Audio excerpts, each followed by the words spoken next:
Pendant le Covid, j'ai eu des moments, des vrais moments j'ai eu des moments d'abord de vertige et de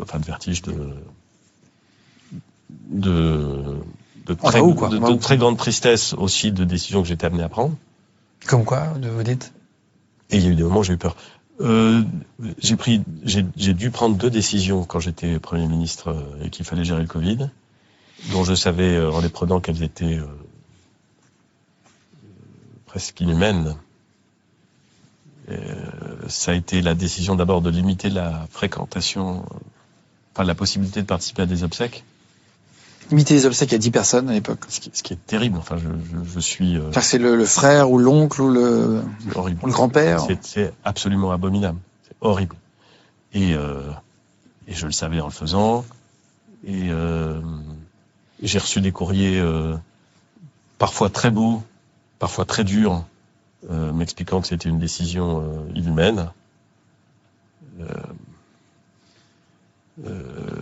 Je ne sais pas si j'avais pas été Premier ministre et que j'avais été confronté à cette situation, si je l'aurais respecté. Fort de dire ça. Non, mais c'est vrai, je sais pas. Mais je savais aussi que, vu la dangerosité du moment qu'on vivait, on pouvait pas se permettre des grandes réunions, puisqu'on les interdisait partout. Donc ça, c'était une décision dont je savais qu'elle était très très dure et je sais qu'elle a suscité beaucoup de frustration, de tristesse. Je le sais. Et puis une autre décision très dure à prendre, ça a été de la fermeture des EHPAD. Parce que je savais très bien qu'en sinon les personnes qui vivent en EHPAD étaient probablement les plus fragiles. Et donc on savait que si le virus se circulait dans un EHPAD, ça pouvait aller vite, très vite. Et donc on a pris cette décision qui a été demandée d'ailleurs par certains et puis critiquée par d'autres. De toute façon, pendant le Covid, ça a toujours été comme ça. Et on a pris cette décision et je savais très bien que ça produirait des effets délétères et très tristes pour beaucoup de gens. Ouais. Donc ça, c'était 2 décisions dont je voyais très très bien que c'était pas des décisions qui font peur, mais c'est des décisions qui secouent et quand quelqu'un vient me voir, qui me dit calmement, ou même pas calmement, qui me dit combien il a souffert des décisions-là, je le comprends très bien. Je le comprends très très bien. C'était ça, la décision un peu dure de votre mandat de Premier ministre?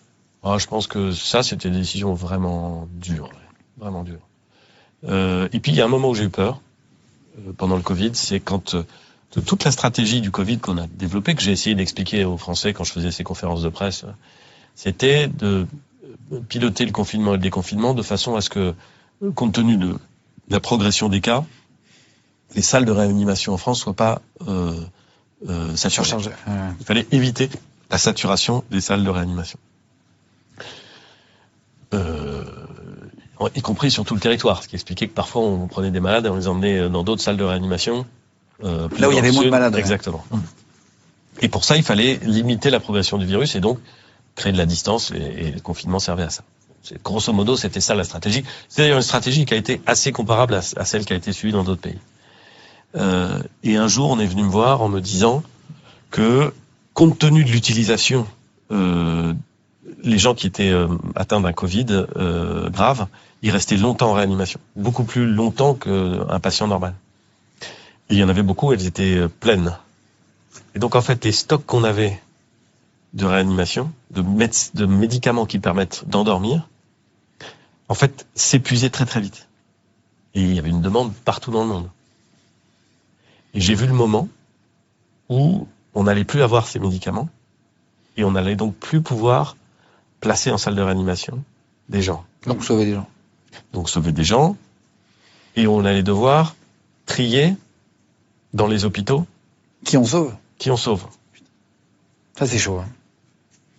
Et alors là, je peux vous dire que là j'ai quand même eu la trouille.